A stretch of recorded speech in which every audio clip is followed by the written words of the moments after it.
¿Qué tal amigos? ¿Cómo están? Bienvenidos. Hoy me encuentro pero muy feliz porque está un amigo con nosotros, un promotor, un artista, alguien que hace labor social y eso es importante. Pues Sergio Montenegro, les cuento que muchas veces con Luis Escobedo se van a regalar libros y eso es bueno. ¿Qué tal maestro? ¿Cómo estás? Mucho gusto, bienvenido. Muy contento, Luis, de la invitación, y precisamente hoy es el Día Internacional del Juego. Yo creo que el juego es parte de la vida, de la felicidad. Es algo que promocionamos con esto.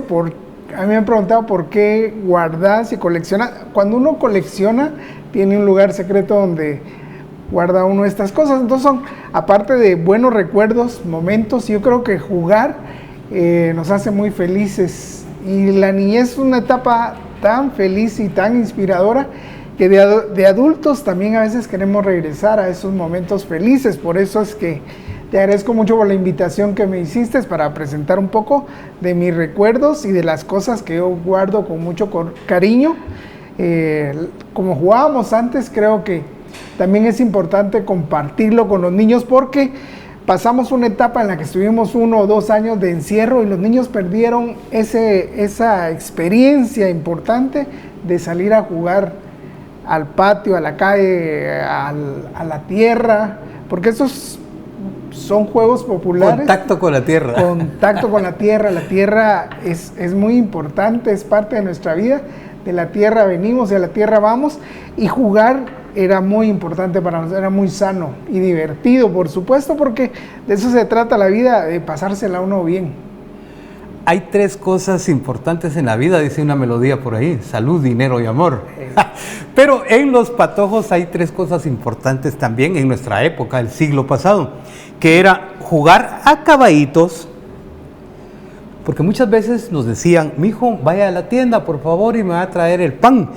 Uno agarraba la escoba o un chiribisco y decía ¡Jayo Silver! Y ahí se iba en su caballo a la tienda y había educación. Uno llegaba a la tienda y decía: buenas tardes, doña María, ¿qué tal? ¿Cómo está? Dice mi mamá si le hace favor de mandarle su pan. Uno conseguía estos caballitos y era súper feliz jugando con ellos. Además de eso, los plásticos, ¿verdad? Que no podían faltar.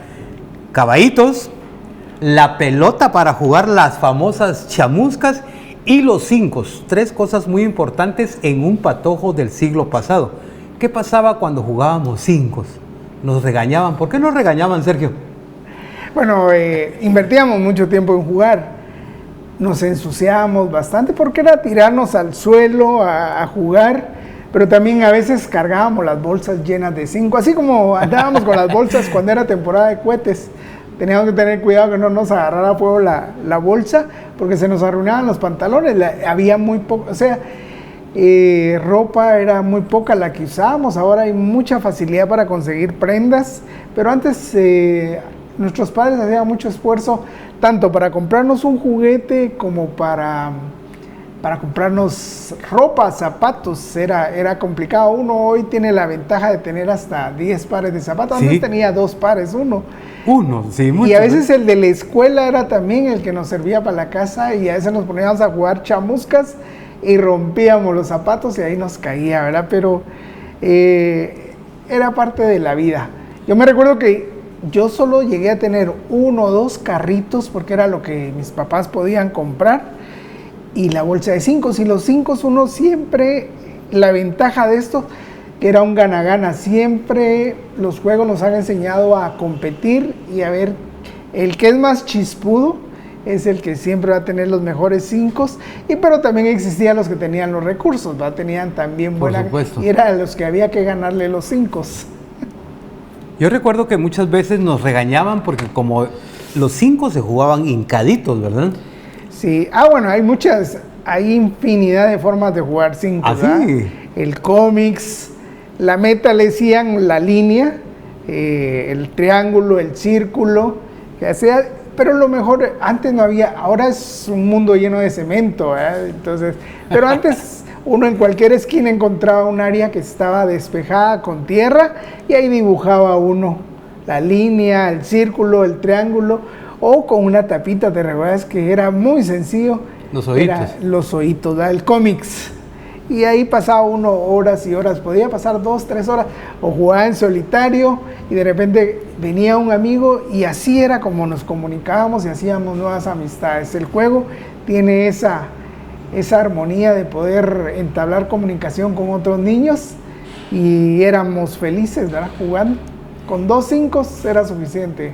Y ahora la pregunta que nunca dejamos de hacer, Sergio Montenegro no se escapa, ¿dónde creció el Patojo? Bueno, yo crecí en la zona 10, en el barrio de la Villa de Guadalupe. Mi papá nació ahí, nació y murió en la Villa, 70 años, un barrio de mucha tradición. Antes de ser la Villa de Guadalupe, era el Cantón Guadalupe, a la par del Cantón 21, Santa Catarina Pinula, y algunas fincas famosas como la finca Oakland, que era de un alemán, era una finca ganadera, pero así era el ambiente en el que él creció y me trasladó todo ese.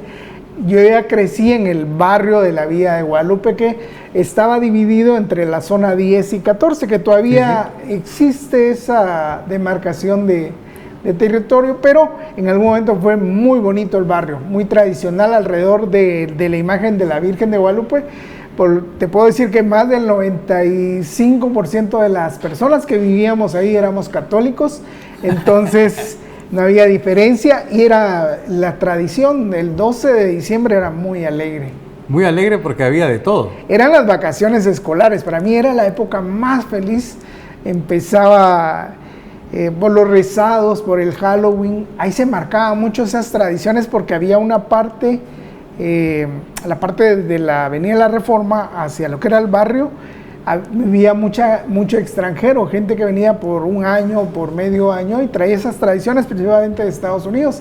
Entonces, a diferencia de otros barrios, ahí sí celebrábamos Halloween, celebrábamos el Día de los Santos en el cementerio, la Virgen de Guadalupe, la Virgen de Concepción, el rezado, el 24 de noviembre, el de Santa Catarina, que el recuerdo más grande ahí era la quema de juegos pirotécnicos que venían de El Salvador, mucha pólvora, entonces era muy alegre. Las ferias eran muy alegres ahí, el circo, la feria, era muy marcado.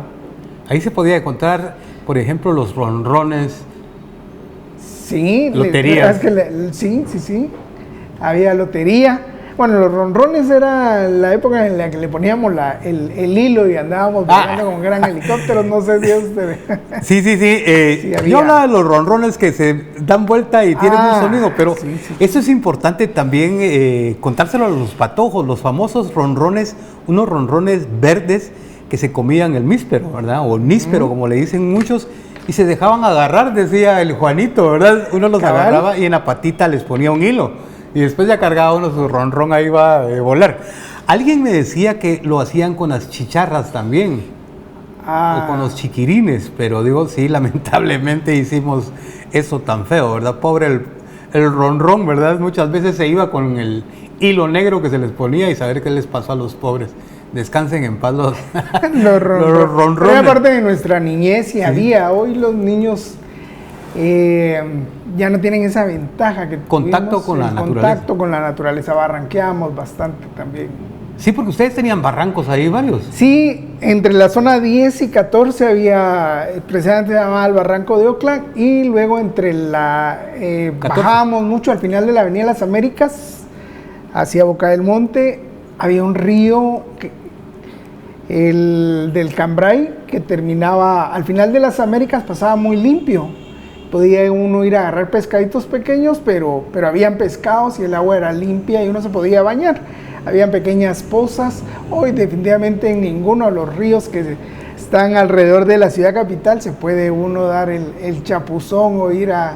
Pero era muy emocionante. Ese era el domingo, era caminar toda la Avenida de las Américas y bajar hasta el río y luego subir, y si uno tenía suerte podía ir a volar barrilete también. Cuando era época de barrilete era bonito porque el final del paseo era ir a volar barrilete a la Plaza Berlín y caminar de regreso hasta la casa, porque vivíamos cabal exactamente en el centro de la Villa de Guadalupe.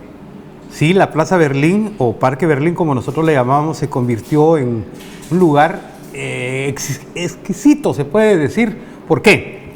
porque llegabas con tu barrilete, ahí Ajá. había un espacio, estaba en alto, ¿verdad? Está en alto Sí. todavía. Exquisito, ¿por qué? Porque ahí encontraba uno atolito de elote, tostadas, rellenitos, dobladas, algo muy delicioso y era barato. Era muy económico. Eso es De lo más verdad. importante de esa época. Sí, era muy económico. Los platillos típicos, ahora realmente pues, está la facilidad de los autoservicios, la comida rápida, pero no es tan accesible. Bueno, en aquel tiempo, si hubieran existido, creo que estaba muy lejos de nuestra realidad económica, pero había mucha facilidad para tomarse un atol, una tostada, ¿verdad? Entonces, eso era lo delicioso de la vida en la ciudad capital. Sí, yo recuerdo que ahí fue donde conocí en la Avenida Las Américas un supermercado que no me recuerdo cómo se llamaba, pero era el primerito que yo conocí. De ahí no- Supermercado El Hogar, estaba Selectas que traía importados y Supermercado El Hogar casi por la plaza, donde está la Plaza Cristóbal Colón, enfrente Exactamente. estaba el Supermercado El Hogar. Sí, no me recordaba cómo se llamaba. Arriba había una gasolinera Gulf, me parece, y hacían unos aviones de Doropor. Y se los regalaban por supuesto, a la gente que echaba gasolina. Y uno de Patojo se enteraba e iba a suplicar, mire, no me ha regalado mi avioncito, y se los daban a uno para jugar ahí en la Avenida Las Américas, que fue un lugar para nosotros los Patojos, porque yo crecí en la zona 3 en Santa Fe. Y subía ahí, pues. Estábamos al otro extremo. Y esa gasolinera y otros lugares fueron construidos por el mismo arquitecto. Eso se llama la gasolinera de las Sombrías, ya desapareció. Y el arquitecto diseñó muchas de las propiedades que estaban a la orilla. Había una discoteca en forma de platillo volador. Yo me recuerdo que se gasolinera era muy llamaba bonita. Astrodomo. Astrodomo, exacto. Alguien me dijo otro nombre, pero yo recuerdo que Astrodomo estaba en la 14 calle de la zona 13. Sí. Porque por ahí vivía mi abuelita. Un platillo Y volador muy bonito. Hacia la Hincapié estaba un avioncito. ¿Te acuerdas que era un restaurante?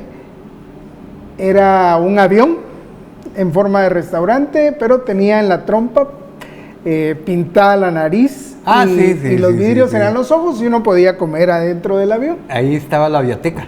Ahí estaba la Que biblioteca. ya no está ahora, ya finalizó su época. Sí, muy importante recordar esos momentos que nosotros vivimos en la zona 13 y 14. ¿Dónde estudió el Patojo?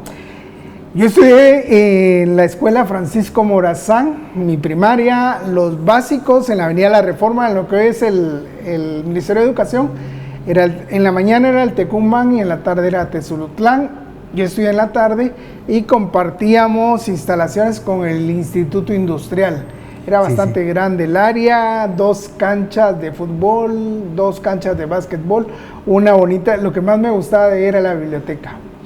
Teníamos profesores muy inspirados en cuanto a fomentar la lectura. Entonces ellos en el recreo invitaban a los niños a ir a la biblioteca, hacían murales, periódicos murales, había las revistas. Ahora ya las revistas ya no existen, pero ellos comúnmente coleccionaban revistas y los mejores suplementos de la revista los colocaban en un periódico mural y se daban a la tarea de explicar. A mí me gustó, después de eso, me gustó mucho comprar revistas por la información y la calidad de información que traían. Ahora ya no, tal vez el internet ha desplazado las revistas, pero habían de todo tema, ¿verdad? Lo que a uno le interesara. Sí, las revistas de papel que desaparecieron, recuerdo algunas como La calle donde tú vives, que hacían muy buena, era bonito leerla. El almanaque a fin de año creo que era para ver las canciones, los refranes, las adivinanzas, traía muchas cosas. Escuela para todos. Escuela para todos, y cada año uno iba coleccionando su escuela para todos. Ahora no sé, yo tengo ratos de no verla, Todavía de está. no coleccionarla, pero sí, todavía existe. Sí, yo tengo, sí creo que tengo uno viejito por ahí guardadito. Muchas veces dice uno, todo esto le enseñaban a uno y uno muchas veces no lo quería leer, ¿verdad? Leer, no, exacto. comenzar a leer esto. En la Francisco Morazán, la primaria. La primaria. Bueno, yo tengo un primo hermano que se llama Luis Ortiz y él estudió ahí con las primas. En la Francisco Morazán, porque ellos vivían ahí en la zona 13, en la 14 calle. Y se iban hacia arriba a estudiar. algo alegre, ¿verdad? En esa época. ¿Buen estudiante? No, mira, bueno, sí, había mucho. Resulta que me crié en una casa donde había profesores. ¿Ah, Mi sí? madrina era directora de la escuela, pero también de varias escuelas, entonces yo me crié ahí, yo en la casa de ella, y de alguna manera por eso también tenía mucha libertad. Sí me enseñaron a aplicar un poco en las tareas, pero me divertía mucho en la escuela. Yo era de los distraídos y de que siempre estaban castigándolo. Me quedaba más tiempo después de las clases de castigo porque me distraía mucho en las clases. Así. Pero sí, me considero que aprendí para la vida. ¿Y bueno para declamar? Me gusta la poesía, pero no. Siempre tuve miedo. ¿Así? ¿Por qué? Sí, no sé, miedo escénico. Me faltó, pero sí me gusta mucho la poesía. Y precisamente en la Villa de Guadalupe vivía Manuel José Arce. Ahí presentaban mucho teatro había la escuela nocturna, se llamaba Manuel José Arce, la 19 avenida de la zona 10 se llamaba Manuel José Arce. Cuando él se fue al exilio, se quedan algunos grupos de teatro y en la noche presentaban obras. Sebastián sale de compras, delito, condena y ejecución de una gallina, pero él tenía muy buenos poemas. Y a raíz de eso, pues me nació mucho el interés de la poesía y del teatro. A través de los grupos de teatro,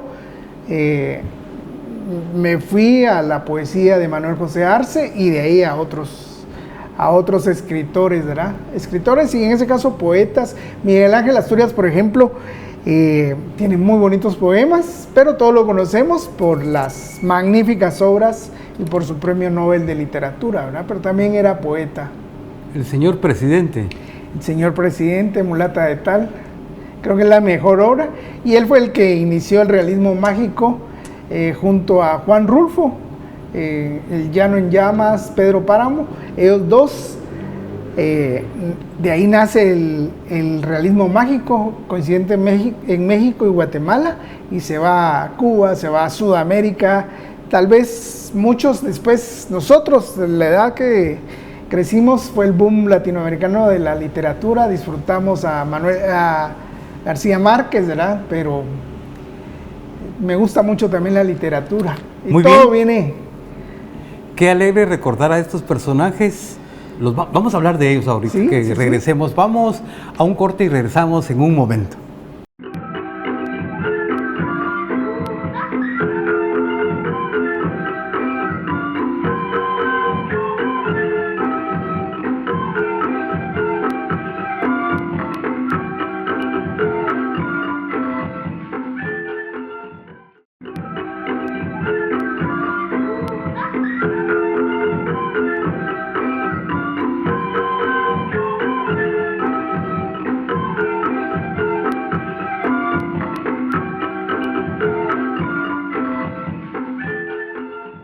Bueno, pues Sergio, te puedo contar que Miguel Ángel Asturias hizo el primer radioperiódico en Guatemala cuando inició la radio.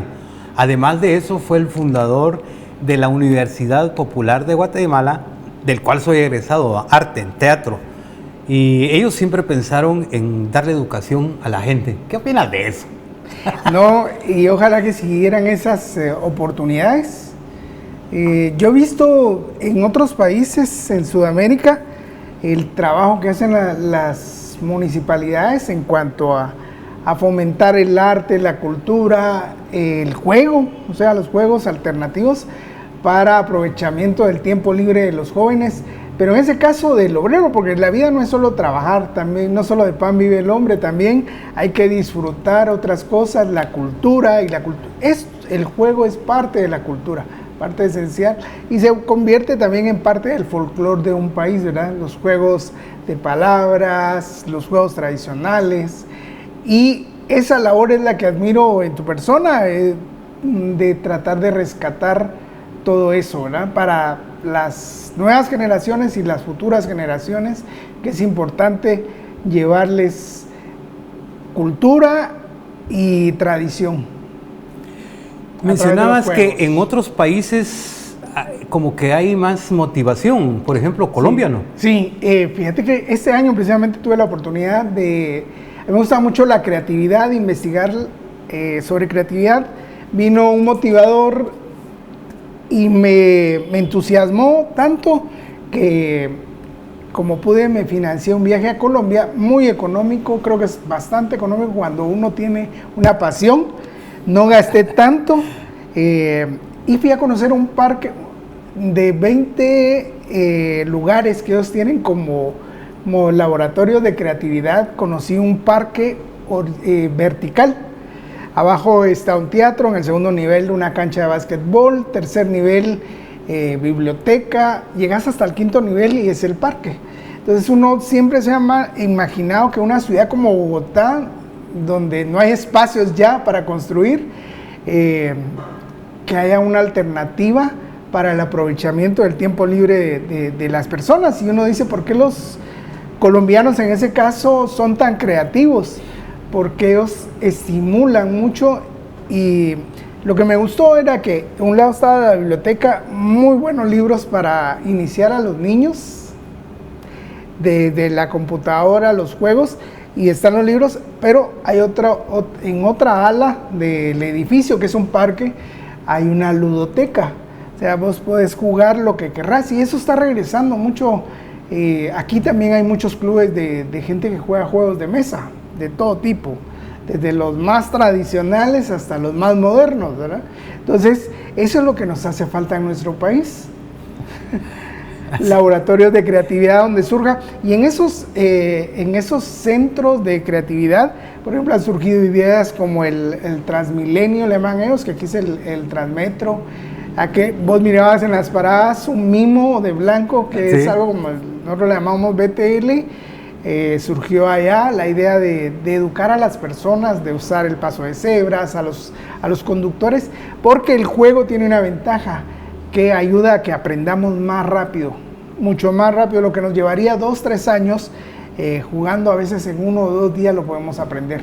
Por eso es que muchas empresas llevan ahora a su gente un contacto con la naturaleza y hacen actividades de juegos, donde con un objetivo, a través del juego pueden aprender, invirtiendo un día nada más para transmitirles esos conocimientos, pero la manera más rápida de aprender es jugando. Por eso es que para mí es importante mantener estos espacios y esto que te traigo hoy a enseñar, a mostrar acá. Sergio es promotor. ¿Qué hace el promotor? Gracias. Fíjate que la profesión de promotor, hay promotores de educación, promotores de salud, promotores culturales. El comercio, la función del promotor es dar a conocer una marca, un producto, un servicio, pero también aprovecha muchas cosas de la cultura, del arte, para llevar el mensaje, entretener a las personas, porque la función de un promotor es entretener, informar, comunicar, vender. Por supuesto que ese es el objetivo que al final llevas, pero para lograr vender necesitas hacer cosas antes, ¿verdad? Entonces haces juegos, concursos, dinámicas, llevar la televisión en vivo a un lugar, llevar una obra de teatro resumida, una obra que una persona podría estar media hora o 1 hora en una sala de... Vos tenés 1 minuto o a veces 5 minutos para llevar esa obra de teatro o hacerla en la calle. Ese era mi trabajo.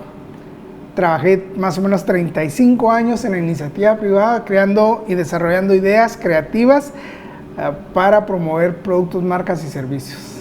Eso es un promotor. Eso es un promotor. Muchas gracias por la información.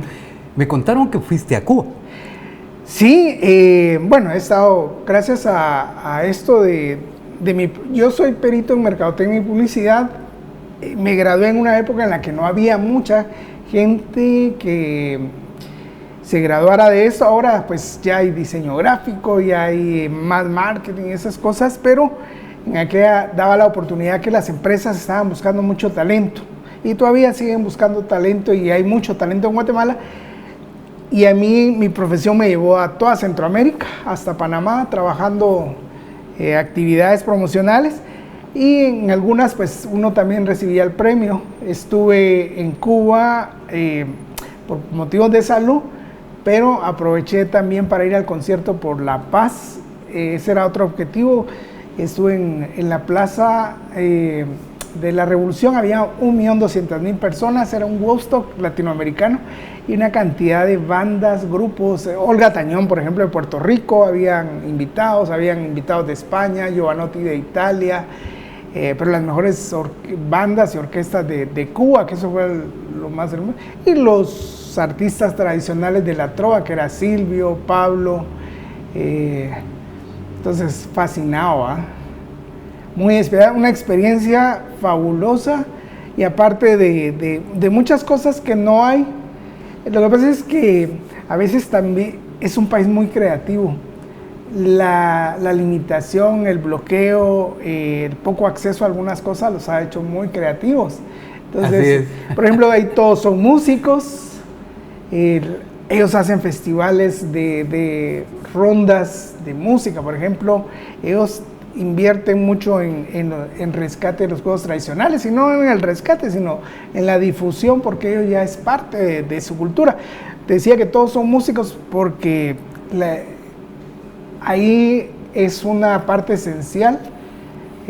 La música dentro del baile es como una religión, digo como una religión, pero la gente le gusta tal vez por el ambiente en el que se mueve, lo tropical, ¿verdad? Entonces se desarrollan una cantidad de ritmos y todos tienen alternativas, algo más suave, algo más movido, y los niños reciben esos estímulos, que nosotros nos vemos limitados. En las escuelas sí hay, pero no al nivel que hay en otros países. El énfasis que le ponen a que la gente aprenda a tocar un instrumento, no importa cuál, aunque sean unas claves cubanas, 2 palitos, pero vas a agarrar. Aquí somos arrítmicos, nos cuesta mucho el manejo de los instrumentos porque no nos dan esa libertad. Entonces, si nosotros de este lado pensamos que ya no tienen libertad, y ellos sí tienen esa libertad para aprender, es más, obligan a la gente. Aquí pues uno tiene la libertad, no quiero estudiar, no estudio. Allá sí me di cuenta, tuve la convivencia en algunos hogares y me explicaban de que muchachos van a estudiar. Eso es algo muy bueno. Igual los médicos, por ejemplo, yo lo vi y no porque yo lo estuviera investigando. Una doctora joven iba casa por casa porque cada médico tiene una cantidad, una manzana o 2 manzanas. Entonces ella no espera que los pacientes lleguen a la clínica. Ella los visita. Entonces sí tienen esa comodidad. Nosotros no tenemos acceso a la salud como tal, porque a veces es más orientación que medicamentos. Y también tienen una industria de investigación sobre la medicina y elaboran productos que nosotros también, por una industria que es muy cara, nosotros pagamos 1000 veces lo que ellos pagan el costo de una medicina. Pero nosotros tenemos esa libertad de poder comprar a los grandes laboratorios, ¿verdad? Aquí uno se muere porque no tiene plata, no porque no haya esa facilidad de conseguir los medicamentos. Qué alegre. Sí. La verdad de que es sorprendente que Sergio Montenegro nos cuente algo de lo que él vio en Cuba, y nos alegra bastante. Muchas gracias. ¿Qué nos puedes contar de los famosos 5? Cuando los patojos lloraban era porque la mamá les jalaba la orejita porque rompían los pantalones de las rodillas. Eso. Mira cómo traes el pantalón, mijo, otra vez, ya no te lo coso, mira qué haces. ¿Me puedes contar algo, por favor? Bueno, mira, vamos a empezar un poco con los tamaños. Las famosas chiripitas, por acá tengo unas, y es que las más pequeñas se pierden en tamaño. Hay muchos tamaños, de 5 le llamamos acá, en otros lados es canicas a nivel mundial, prácticamente se les conoce como canicas o bolitas, y hay también de muchos materiales, desde metal, los famosos aceros. Nosotros andábamos en los talleres mecánicos pidiendo los aceros de los cojinetes, pero lo más usual es el vidrio. Yo te traigo acá algunos que son muy antiguos. quiero que veas esto. Este es de los años 60, pero es hecho de arcilla. De arcilla. Sí, y como lleva un cocimiento y le aplicaron color, pues es un poco más duro. Pero sí, la pregunta es si se rompen, si tenían la misma resistencia que tiene el vidrio. El vidrio, con la intensidad que lo tire, se puede quebrar. Aquí tengo algunos muy antiguos, pero muy valiosos. Tengo uno que tiene ya 60 años.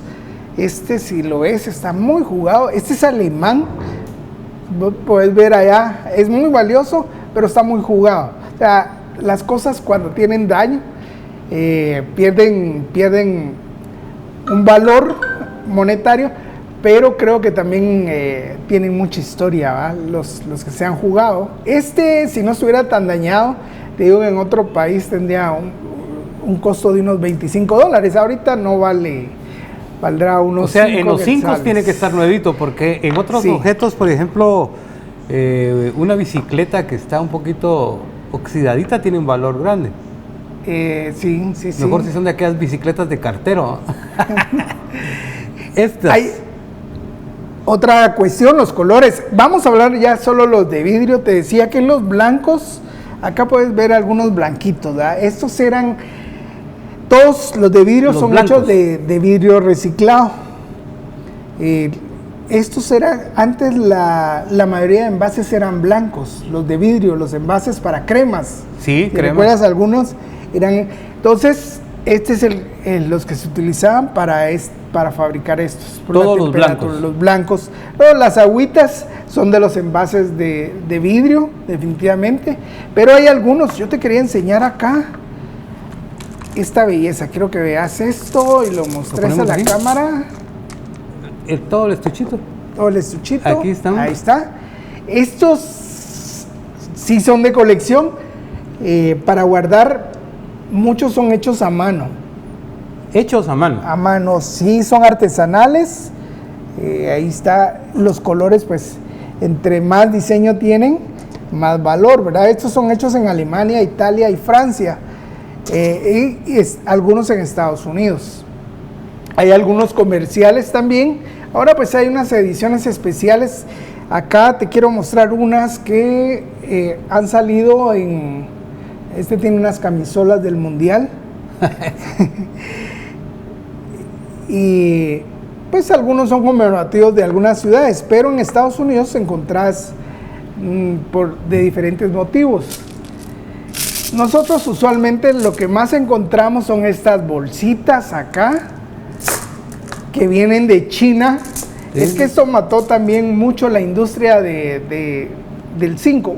El poco interés que los niños o los espacios donde nosotros jugábamos ya no son los mismos. Ahora algunos viven en edificios y esas cuestiones, ya no juegan esto, pero nosotros nos criamos en la tierra, ¿verdad? El contacto con la tierra. Pero también una de las cosas que influyó mucho fue que empezaron a venir de China, una gran industria. Más baratos. Más baratos, más económicos. En México, las fábricas de 5 más cercanas están en México. En México habían 3, ya solo existe una. Y en Argentina, por ejemplo, habían 3, ya solo queda una, que se ha sostenido precisamente de hacer los 5 que vienen adentro de los envases de spray, que uno tiene que agitar para que la pintura pues salga en una forma. Sí, para que no esté tan si no sale solo el chorrito. Exacto. Entonces nosotros acostumbramos a romper las latas, no sé cómo le hacíamos, con un martillo y un clavo, y ahí vamos. Y nuestro premio era un 5. Un 5 de los más pequeñitos. De los más pequeños. Transparente. Exacto. Y en Estados Unidos todavía hay mucha industria, pero para coleccionistas. Y también se fabrican en la India, pero realmente te quería contar la historia de lo que nosotros conocemos como 5. La arqueología nos dice que se inició en Egipto, pero también simultáneamente ya se jugaba en América prehispánica. En la América, los que te enseñé, de arcilla y de piedra pulida, ¿verdad? O sea, te imaginas cuánto tiempo les llevaba estar redondeando, pero lograban que ya sea, por ejemplo, aquí en Guatemala yo conocí algunos de mármol, porque teníamos precisamente donde yo crecí en la zona 10 estaba Guatemármol, y ahí pulían piezas y algunos muchachos nos regalaban cincos hechos de mármol. No tengo uno aquí a la vista, sí tengo de mármol, pero son demasiado grandes, más grandes que estos, entonces no los traje por alguna cuestión de olvido, pero sí existen, ¿verdad? Así que por aquí tenemos unos de metal, eso les quería enseñar. No son de metal. Estos son los aceros, así que había muchas formas de jugar, desde los cincos de barro, de piedra, de los aceros y los tradicionales de vidrio. Las agüitas, que son las más económicas, sí, sí, que son las que ves acá, que la meta es llenar esto con puras agüitas. Algunas veces me han preguntado que de dónde son los cincos, de dónde son ciertos juguetes, por ejemplo el capirucho que se jugaba en Guatemala, ¿verdad?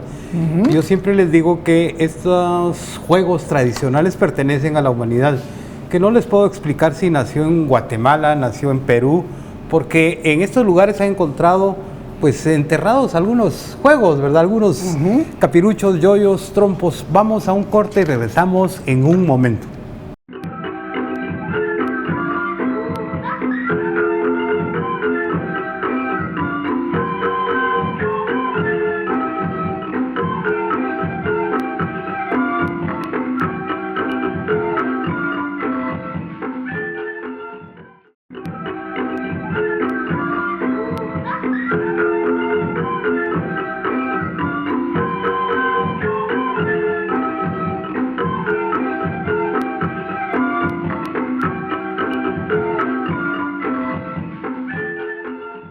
Qué alegre recordar esos momentos donde los patojos pues jugábamos en la tierra, porque esto es importante, los cincos se tenían que jugar en la tierra. Y lo mejor de la tierra es de que se hacía una línea cuando se jugaba al triángulo y uno tiraba sus cincos, si quedaba bien en la línea uno era el primer turno para jugar. Aparte de eso, las famosas chamuscas se jugaban en la tierra. O sea, los patojos jugamos tierra.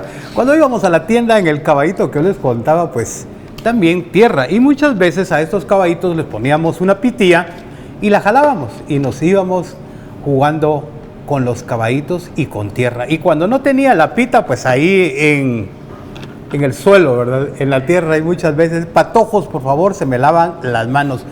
¿Cuántos años lleva Sergio Montenegro con esta tarea de estar coleccionando cincos? Más o menos 20 años. 20 años. 20 años. Y es que antes de esto coleccionaba otra cosa, pero por cuestiones religiosas abandoné eso. De una marca de refrescos tuve una gran colección, ya existía Facebook, y la publiqué y se vendió rápido. De ahí, esto es como un vicio, deja uno una cosa y inicia otra. Casualmente la ventaja es lo barato, ¿verdad? Lo económico, y empecé a juntar cincos, porque me llamaba la atención los colores. Quería tener, bueno, primero unos azules, unos verdes, hay rojos, blancos, y de ahí ya llegas a los más bonitos, a los de diseño, a los de diseñador, pero hay de todos colores, para todos los gustos, amarillo, verde. Como te decía, las agüitas, a veces las más preciosas son estas, si ves, y puedes deleitar el ojo con las formas que tienen adentro los cincos. Definitivamente es muy inspirador. Y si no son transparentes, pues igual. Mira, estos tienen colores. Hay diferentes marcas. Por ahí tenía una cajita, bueno, no, allá donde... Ahora que podemos hablar del famoso juego, ¿cómo le llamaban ustedes? ¿Futbolito? Futbolito de mesa, de dedo, y se juega con un 5, dos contra los contrincantes y con el dedo, ¿verdad? Puede ser con una moneda, pero lo más práctico es con un 5. Bueno, les puedo decir que esto es un campo de fútbol.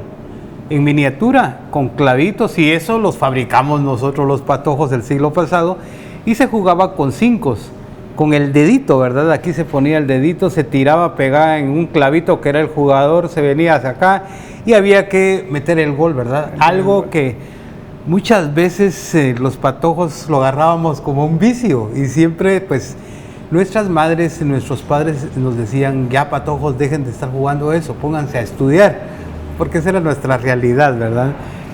Jugar esto y ahora traerlo de nuevo, verlo, eso es importante, ¿verdad? Traer esos recuerdos, y lo más importante es de que usted, señor padre de familia, ayúdeme a conservar los juegos tradicionales. ¿Y cómo le puede hacer? Hagamos un campito como este, mire, es bien sencillo, o lo puede mandar a hacer con un carpintero. Aparte de eso, también están los famosos chajaleles que se pueden hacer con una tapita, se aplasta muy bien, se abre 2 hoyitos con un clavo y después ya tiene usted su chajalele para poder jugar con los patojos. Ustedes realizaban una tarea muy importante con Luis Escobedo. Se iban a diferentes lugares a regalar libros. ¿Cómo fue esa tarea? ¿Cómo surgió la idea? Bueno, Luis es una figura es actor y actor de cine, teatro, dramaturgo, escritor y poeta. Y siempre soñamos y hablaba mucho de un personaje que era Don Quijote. A raíz de eso, de Don Quijote surgió la idea de empezar a pedir libros usados, y llegamos a conseguir más o menos 10,000 libros. En diferentes colonias residenciales colocábamos unas cajas donde decía donen sus libros usados, y de ahí pues las empezamos a recolectar. Para la pandemia llegamos a tener 10,000 libros. Y en el área de la orilla del lago de Amatitlán, lo que es Vía Canales, nos fuimos más o menos una semana, nos alcanzaron los libros. La idea era que Don Quijote se convirtiera en un cuentacuentos y un promotor a la lectura, porque no me dejarás mentir, los niños no tenían, muchos no tenían tal vez un celular, pero no tenían el dinero para pagar el internet de donde les llegaban las tareas, entonces no tenían contacto ni con las tareas, mucho menos con la lectura. Entonces era importante fomentar la lectura, y nos arriesgamos ya en plena pandemia a ir y llamar con un megáfono a los niños a que llegaran a traer libros. La única condición era que escucharan uno de los cuentos que llevábamos ese día. Entonces fue algo muy bonito, nos duró poco porque de verdad la necesidad es tan grande. Y lo que teníamos era muy poco, ¿verdad? 10,000 libros, pero sí es bastante, y nos llevó más o menos un promedio de 4 meses juntar esos 10,000 libros. ¿Cómo se sentían ustedes en ese momento? Pues muy bien, y la verdad es que hay muchas cosas importantes en la vida que se hacen no por dinero, porque ahí no había financiamiento, solo el vehículo, solo teníamos un vehículo y la gasolina, y de ahí todo fue pues esa iniciativa de poder darle algo a los niños, ¿verdad? Llegar a los niños a través de la lectura, promocionar la lectura. ¿Y lo más rico de esos momentos qué fue? El agradecimiento de los niños, el abrazo. Muchos niños, después me encontré algunas que nos dijeron de que estaban leyendo mucho más a raíz de los libros que les habíamos regalado. Ya tenían la inquietud de buscar otras lecturas. Yo creo que lo mejor en estos momentos es cuando uno ve las caritas de los niños que como que quieren decir gracias, pero no lo quieren expresar. Yo a final de año siempre viajo a la costa a dejar juguetes, víveres para algunas personas que están en extrema pobreza. Aparte de eso, pues les voy a contar algo. Y me he dado cuenta que luego regreso en otro tiempo y me dicen, mire, ¿cuándo nos va a contar más historias? Entonces, eso es lo sabroso de esto, lo rico, ¿verdad? De que ellos esperan que uno les siga contando. Yo, por ejemplo, cargo un capirucho, pero de los de carrizo, que ya no se puede jugar porque ya es una telita en una parte. Es del año 50, me lo regaló un señor que ya falleció. Entonces viene y les conté la historia del capirucho, les dije, este señor lo hizo, hasta lloró porque fue su primer capirucho, él bajó con una señora que hacía costuras, ¿verdad? Las de antes. Y ella le dijo, mira, mijo, ahí venís por este carrizo. Fue a buscar el carrizo y llevaba 2 centavos porque pensó que se lo iban a vender. Y la señora le dijo, mira, aquí está, pero veniste muy temprano, son las 6 de la mañana. Y se lo dio y el patojo dice, ¿cuánto le debo? Nada, mijo, no es nada, ¿verdad? Porque sos bien arrecho, te lo voy a regalar. Regresó corriendo a su casa y ahí estaba el papá. ¿Y vos dónde andabas, verdad? Pues fíjese que fui a conseguir este carrizo con miedito que lo regañara. ¡Ah! Hagamos un capirucho, y el papá le enseñó a hacer el capirucho. Y los patojos algunas veces dicen, ¿verdad? ¿Y cuándo nos consigue carrizos? Ya no existen, lamentablemente, los carrizos. Pero eso es lo importante, ¿verdad? Ver esas caritas de agradecimiento y que están esperando que uno les enseñe algo nuevo. ¿Ya no siguen haciendo esa tarea ustedes? No, por el momento no. Te digo, fue algo, la iniciativa por la misma pandemia y viendo la necesidad, pero sí tenemos otras actividades que realizamos con Luis. Las rondas, somos 3. Te cuento que está Raúl Colibrí, nos llamamos los 3 mosqueteros, y la idea es fomentar, él se dedica al rescate de las rondas para niños. Yo, como te digo, el juego es muy inspirador y los niños necesitan inspiración, aprender. Por ejemplo, aquí te traigo una tabla, aunque hoy me está sirviendo de exhibidor. Esta es una Luisa y la meta está llegar aquí al centro. Y 4 jugadores, diferentes colores, pero aquí aprendes dentro de este juego. Indirectamente hay toda una enseñanza. La vida es una competencia, competís y competís. En la primaria por una calificación, llegas al trabajo a una empresa por un puesto más alto, o una institución, y el juego es eso lo que nos enseña a competir, y que la vida competimos desde que nacemos y antes de nacer, la pelea de los millones de espermatozoides, y que da en resultado un campeón, y uno tiene que entender en la vida que uno es un campeón porque ya ha competido con muchos, pero que la vida siempre hay una teoría del juego donde ganan siempre la habilidad, la astucia, el conocimiento. Todo creo que funciona, el conocimiento, la experiencia, y eso solo nos los va dando esa pasión que le pongamos a las cosas. Tengo otro, te iba a contar, yo de niño en la escuela había un juego, mi papá era carpintero, entonces le pedí que me fabricara más o menos una casita. El juego se llamaba La Casita, y uno se sentaba en el corredor con una bolsa de 5 y esta caja en forma de casita con varias puertas. Si el niño acertaba alguna de las puertas y decía 5, yo le daba 5 o 3 o 2 o 1. Si no acertaba, a uno le iba quedando el 5. Entonces era la manera en la que uno era el dueño del juego.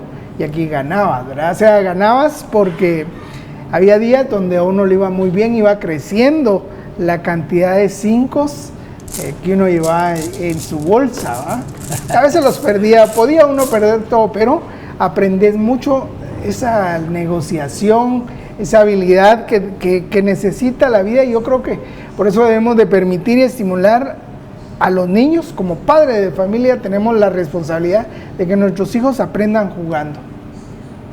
Muy bueno, que aprendan jugando. Sí, porque hay otras maneras de aprender, son más dolorosas o necesitan mucha más plata, mucha más inversión, pero démosle armas que jueguen, démosle la libertad.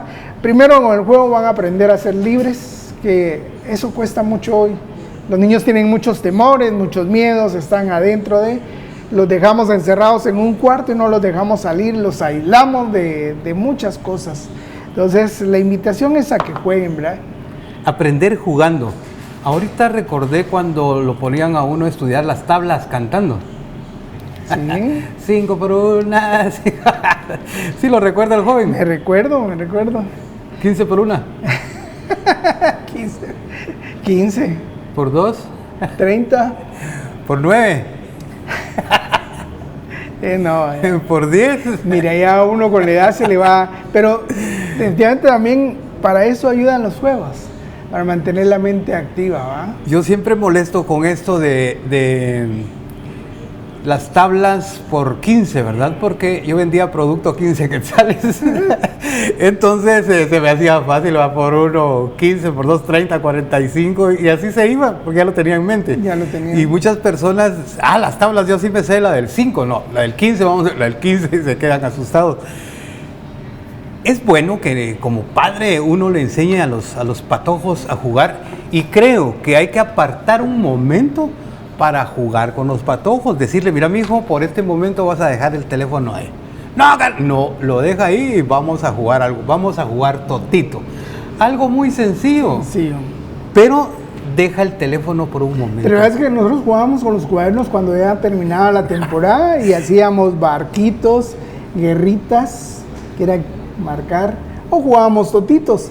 Pero disfrutaba uno desde hacer un avioncito hasta hacer un barquito con los cuadernos que ya se usaba todo. Había tanto recurso. Hasta hacer los barriletes quería, uno decía que no, pero sí quería un poquito de ciencia. Sí. Uno, buscar las varitas de coyote en los barrancos. Y aparte de eso, ¿te recordás que se colgaban en el lazo las varitas? Ajá. Para que no, algunas veces se torcían, ¿verdad? Entonces uno las dejaba así colgaditas y quedaban rectas. Luego de eso cortarlas al tamaño, hacer los triangulitos, dijo alguien por ahí, del esqueleto del barrilete. Luego de eso que quedaran todos de la misma medida, ponerle hilo, luego cortar el papel. ¿Cómo? ¿De qué color quería uno el barrilete? Y la cola. La cola también tenía una medida, no era así, pongámosle un montón de cola, tenía menos cola. ¿Cómo se decía cuando tenía poca cola? ¿Te acuerdas que comenzaba el barrilete y cómo decíamos? Está coleando. ¿Por qué decíamos eso? Porque le hacía falta cola. Entonces se bajaba el barrilete, se le ponía otro pedacito más, ¿verdad? Y comenzaba de nuevo, más cola, ¿verdad? Y si uno se pasaba, no, está muy pesado. O sea, había que hacer algo. Uno de patojo fue creativo para jugar algunas cosas. Sí. Ya que veo cajitas, sí coleccionas cajitas, entonces para guardar. Bueno, los 5 se guardan en las cajitas. Colecciono cajitas de metal. ¿Ah, sí? Sí, tengo desde loncheras. Tengo una de los años 60 de Walt Disney y una María, que es como un bus donde vienen todos los personajes. Sí. Pero esa es la más antigua que tengo. Y de ahí tengo de metal, loncheras cuando venían. Y pues cada vez van a dar valor para uno, ¿verdad? Y la decoración que se consigue con eso, pero también me sirven para guardar los 5. Y hablando de cosas antiguas, este es mi hallazgo más reciente. En una venta de antigüedades conseguí este frasco, algunos 5 muy bonitos, supuestamente es de los años 70, y ya eso te dice que tiene un promedio de 50 años, ¿verdad? Entonces, para uno que le gustan los 5, dije, bueno, voy a comprar, y aquí el valor es el tiempo. Uno está comprando el tiempo, y algunos pues sí son muy bonitos, y se van metiendo a la colección, pero uno sabe que en promedio estos 5 deben de tener unos 60 años. Ya están viejitos igual que yo. Ya están viejitos igual que uno, pero ahí ya entra uno a otra categoría ya de coleccionista. ¿Y esto? ¿Cómo surgió la idea? Fíjate que en una bodega estábamos limpiándola y en un rincón estaba guardada la cajita, muy sucia, oxidada, y entonces pues me di la tarea de ver la forma como limpiaba, principalmente la burbuja, la pinté, y la idea, cuando yo la encontré, era precisamente para poder lucir los 5 de una manera diferente. Eso, ahorita la traje, ya la empezamos a llenar, la meta es llenarla de 5. Qué alegre. Sí, y a la vez tenés 2 objetos decorativos, los 5, y algo que fue parte también de nuestra niñez, los chicles, ¿verdad? Sí, porque aquí habían chicles, ¿se metía 1 centavo o no? Sí. 1 centavo, se le daba vuelta y ya salía el chicle. Y uno decía, ¡hala, qué alegre, qué rico! Pues Sergio Montenegro, muchas gracias por venir a TV USAC, la casa del artista, la casa del joven que está haciendo algo por Guatemala, y eso es importante. ¿Se quiere despedir, por favor, joven? Sí, gracias a todos los amigos de de TV USAC, pero también a todos los sancarlistas. Soy sancarlista, disfruté de la huelga de Dolores, mis mejores recuerdos de la vida universitaria, aparte de la zona 12, están acá en el Centro Cultural Universitario. Lo que más recuerdo es las huelgas de Dolores que daban inicio acá. Entonces siempre fuimos patojos chispudos, que nos ha gustado las tradiciones, ¿verdad? Y esta es parte de nuestras tradiciones, los 5, y queremos pues trasladárselas a nuestros nietos. En mi caso ya tengo nietos y mi nieto no lo dejo acercarse a esto, pero sé que en algún momento visualmente disfrutamos ambos de compartir y de enseñarle los 5, aún los que para mí son más delicados. Le doy alguna explicación, tiene 3 años, pero él es feliz con los 5, se maravilla solo de observarlos. ¿Cómo te pueden contactar? En mi página como Sergio Montenegro en Facebook, ahí estamos. Bueno, muchas gracias Sergio por estar con nosotros, gracias por su sintonía y nos vemos la próxima.